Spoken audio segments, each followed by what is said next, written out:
Okay, here we are at Nanny Goat Beach on Sapelo Island, which is home of the UGA Marine Institute. And today we are hunting Blue crabs. blue crabs, female blue crabs in particular. We came out earlier in the week and found a ton of blue crabs in the runnels right along the beach, and thought it'd be fun to take you along for a day to see if we can catch any. So it's early April. We've got a beautifully warm and breezy day, It's breezy. and which is why we're doing this intro here in the pavilion to try to get out of the wind a little bit. But we are here particularly to find female blue crabs. And why is that? Well, they come out this time of year to spawn. So usually they're up on the other side of the island. So we're on the beach right here. Usually on the other side of the island, in the salt marsh, and they come out here to lay their eggs. Yeah, they spend most of their lives in the estuary, in the low salinity water where the river meets the ocean. And just before they spawn, they come out here to the ocean because their larvae need higher salinity seawater. How do they get out here? They swim. Blue crabs belong to a group of crabs known as the swimming crabs, and they actually have two swimming appendages that allow them to swim. And sometimes you'll see them at the surface, swimming along at the surface. And then so when they're done here, they'll go back. When they're done here, they'll go back. And they do this every spring? They do this every spring. Yeah, females, they release their eggs in the coastal ocean in the spring, and those eggs develop into the first larval stage called a zoea. And there are two of these zoea stages that look like little lobsters, and then they turn into megalopy. Yeah. And then, well, the zoea look They look like shrimp. they look more like unicorns to me, actually, because they have a sharp spine, kind of like a nose, and they have a sharp spine off of the top of their head. And there are several stages of that, and then they go into the megalops. Which look more like lobsters, and they have 7 or 8 stages of that before they actually look like a crab. Yeah. So these guys are important. Blue crabs are important here in Georgia because lots of people fish for them. We have a blue crab fishery. If you've ever had a soft shell crab sandwich or had boiled crab or anything like that. Been to a Chesapeake Bay crab house? Yeah, some of those crabs, there's actually not a ton of blue crabs left in the Chesapeake Bay. So you might have had them here from Georgia. What do you think? Should we head out? Let's go. All right, we're going to go.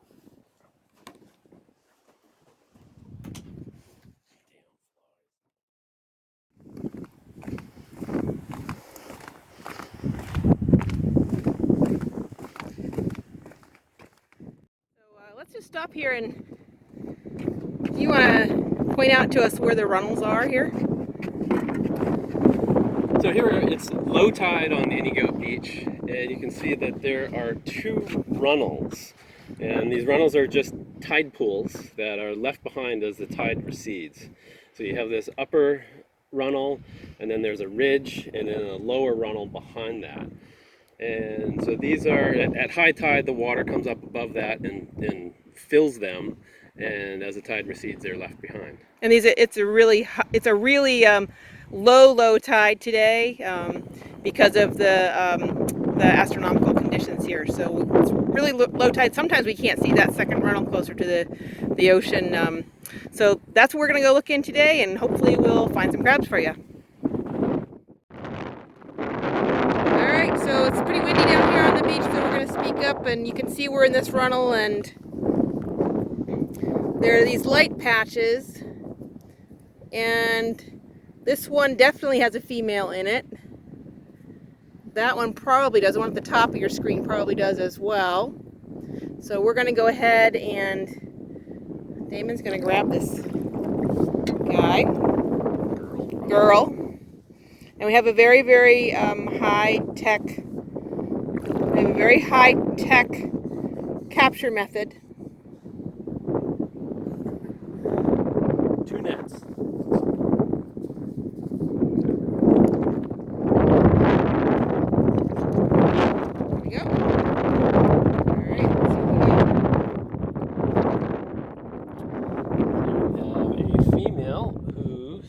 definitely a female. She does not have any eggs. So she probably has already dropped her eggs and she's waiting for the right conditions to bug out of here. So how can you tell it's a female? Let me get her out of the net. We'll see if we can show. She doesn't want to come out. So on their ventral side, you can look. So here she is. So she's missing one of her claws, one of her chela. So there's one chela that's missing right there. But on the ventral surface of her body, you can see that this is her abdomen is quite wide, and in a male that will be really, really narrow. It'll look like the Washington Monument rather than a pyramid here. So this is a female. You have walking legs. These are her swimming appendages, which she uses to actually swim around at the surface. So crabs, in order to grow, because they have a rigid external shell, skeleton, it's not easy for them to grow. And the way that they grow is by molting or shedding that shell. And during the period, right after the old shell has been molted and before the new shell hardens, she will swell her body up with water, and that makes her tissues swell and grow. And so that when the new shell hardens, it has more space in it. And then once that shell hardens, she'll expel that water, and she's got some room to grow inside. And once crabs hit the actual crab stage of their life, when they become juvenile crabs, they will molt 18 or 20 times before they reach adult size. So this female has already molted probably 18 or 20 times. Just as an adult, right? Just as an adult. And then during that terminal molt, she'll mate with a male. And that's the only time. And she stores that sperm sac from the male and can use that to fertilize many broods of eggs. All right. Should we let her go? We're getting bit too while this is going on. Let her go. All right. So, here she goes. You watch her go back. Well, you can see her swimming. She's pissed. She's getting back in her hole. Look at her. All right. Good luck, lady.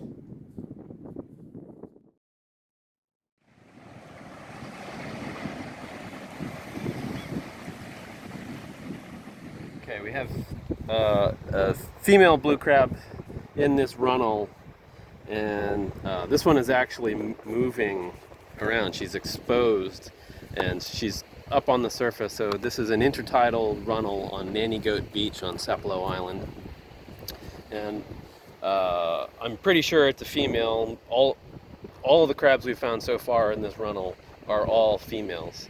And I'm just going to go and see if I can grab her. She's now burying herself in the sediment here in the bottom. So I'm going to grab her and show her to you.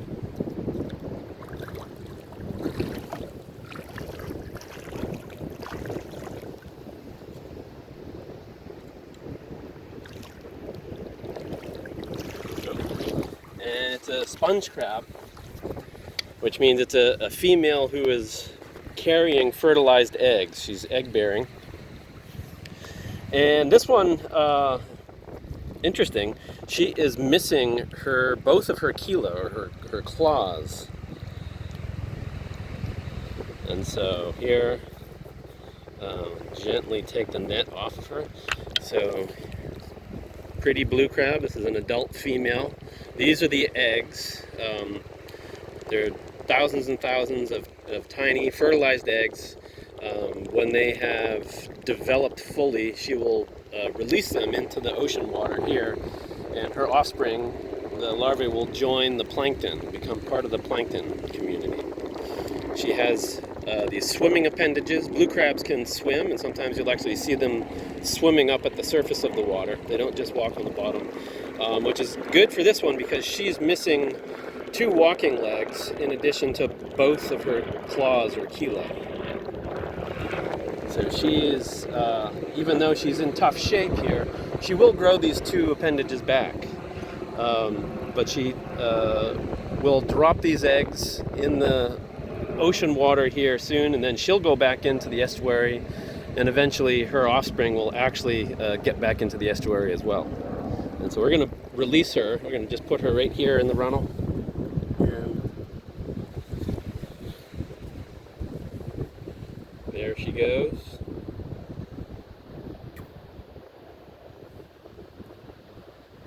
Walking away.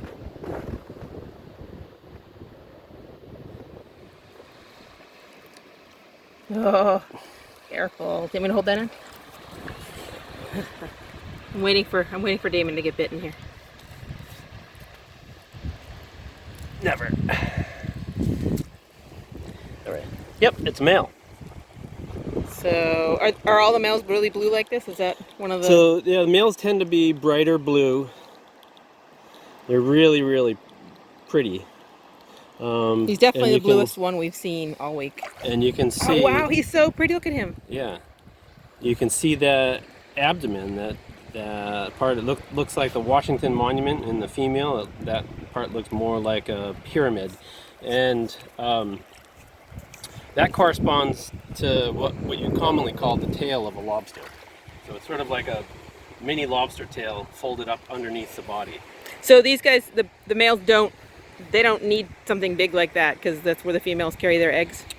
That's right. So when the female is carrying her brood of eggs, that abdomen comes down and she carries them under the abdomen, sort of between the abdomen and the rest of her body.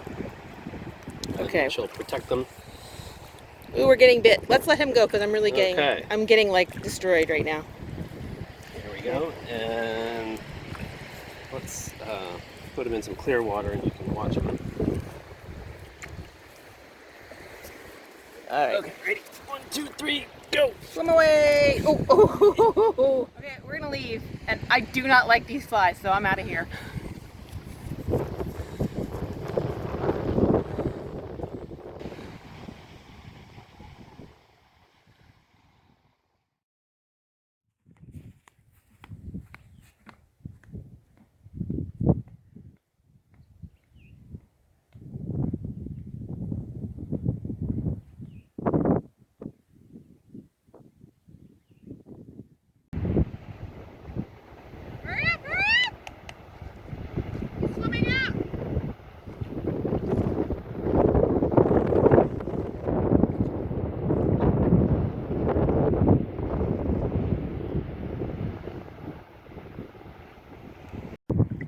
Okay, so this guy was not buried at all. He's covered in barnacles, and it's actually, as you can see, going out with the outgoing tide as fast as probably she can. Maybe he is pretty blue, actually. Damon's gonna come up behind it and get it. It is worried about me. You can see it's facing me. It doesn't know Damon is there. So, oh yeah, there you go. It's a male. Yeah. Nice. All right. Yeah, really interesting. And it's interesting. This has looks like it has some shell rot disease. Oh yeah, look at that. See that? This might be a really old crab. Can you show us the other side of it, just so that I can...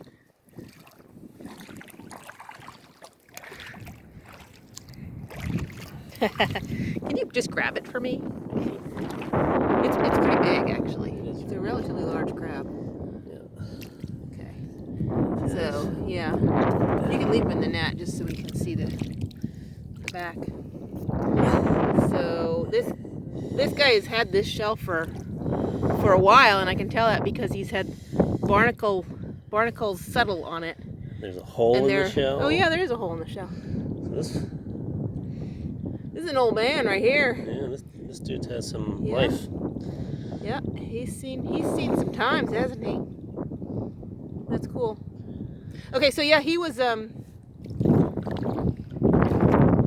So he was coming out this runnel, basically swimming out of this runnel on his own, and making his way back to the ocean. They're going right up this runnel. So this runnel is basically just draining out to sea, and these crabs are walking out with the tide, taking advantage of getting a ride with the tide, which is exactly how these guys do it. They ride the tides in and out of the estuary. So they'll ride it until the tide turns against the way they want to go, and then they'll settle to the bottom and just wait until the ride comes back in their direction.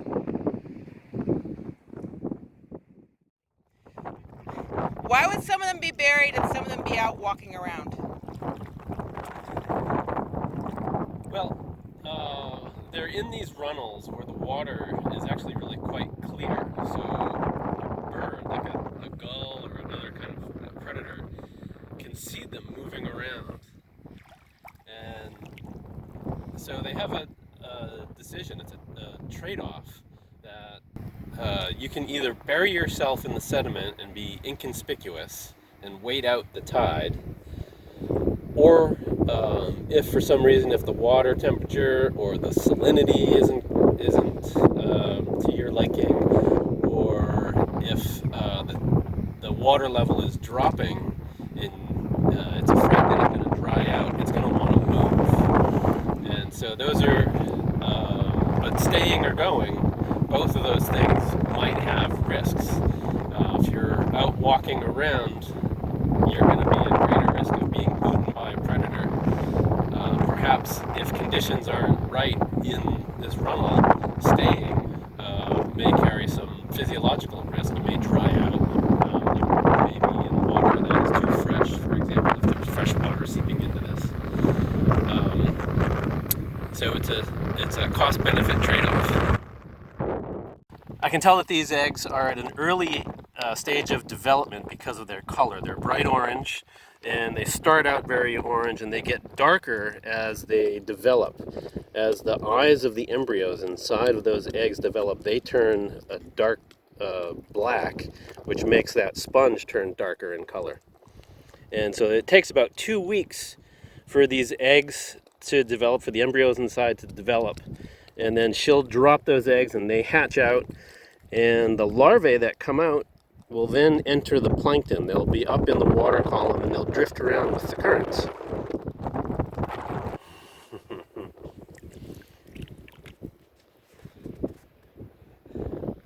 So those are the two places that are safe for holding a crab, are right by the base of that swim appendage, or by the claws themselves. So a crab that has both of its claws, you have to grab both claws simultaneously. So you can see it has a lot of algae growing on. It's got a barnacle on it.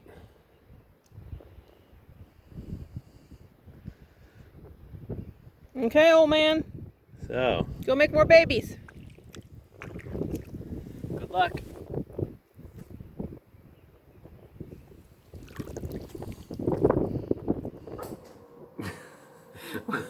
We're back in the lab after a few days out in the field because it was just really windy out there, and it was hard to record this with our really fancy cameras, which are just our cell phones. So we're in the teaching lab here at the University of Georgia Marine Institute, and we're just talking about what's been going on for the past few days with blue crabs, and we caught a lot of them. We caught about 50 blue crabs over 4 tides, 4 days, and the vast majority were females, adult females, mature females. In the first couple days, most of them were actually egg-bearing females, and then in the second 2 days, I think we only had 1 or 2 egg-bearing females in the second 2 days. Yeah, but I was really surprised to find so many males actually. During the second half, the second 2 days we had a lot of males. Yeah, because I sort of was under the impression that only the females came out of the estuary, because the general wisdom is that these animals spend most of their time behind the barrier islands in the estuaries, and then the females, when they're ready to release their larvae, they come out into the ocean. And they release them and then they go back. I didn't know the males also would come out, or maybe they're there permanently. I don't really know. Yeah, maybe they're spending more time out in the ocean than the literature suggests. Yeah. So, and we've lived here 4 years, and I can't say that we've ever looked for blue crabs in those runnels, but we have spent a lot of time in those runnels. So, there were just a lot of crabs in the runnels this time of year. Yeah, compared in the past. I don't think we've ever spent a lot of time in April in the runnels, and this year we've been spending a lot of time on the beach because it is 2020 and we're quarantined for COVID-19. So luckily we're in a place like Sapelo Island where there aren't very many people, so we're able to get out on the beach and be the only ones there. But it's been an opportunity for us to take a close look at some of the natural history of the island, and so this is one thing that we noticed. Yeah. So if you had a student who wanted to come out and do a project on this, or any students along the East Coast, these runnels are all along the beaches in the East Coast, and I think there's some simple but meaningful projects that even high schoolers could do. Blue crabs are found throughout the Gulf of Mexico, from Florida all the way up to southern New England. Yeah, nowadays you can find them in Cape Cod even. So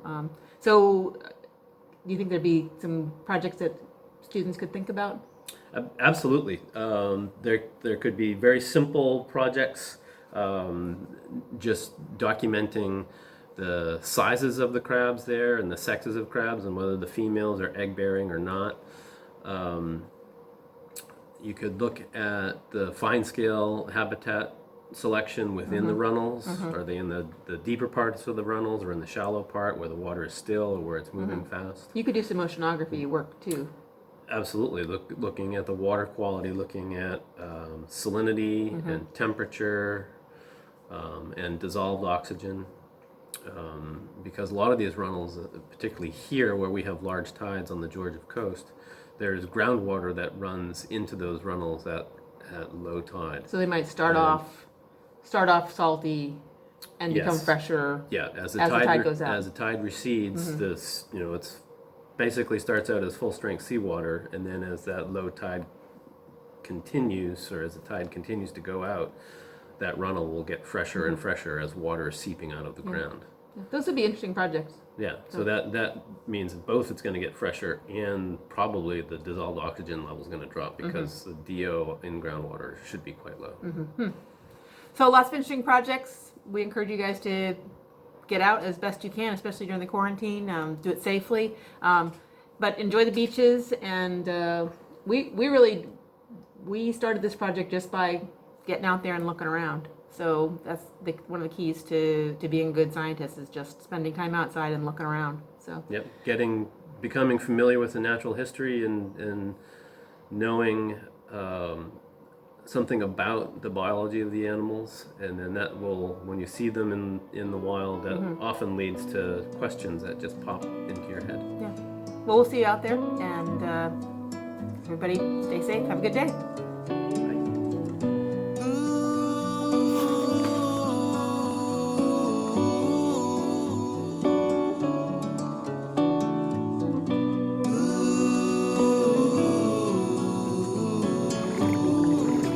Oh, there's one right here.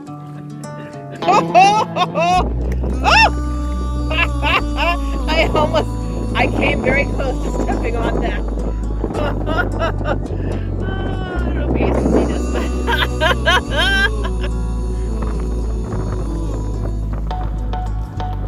you have a bumblebee on your back too.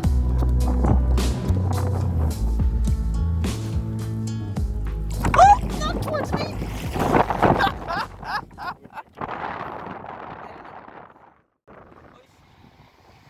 I'm being bit. I'm being bit by the flies.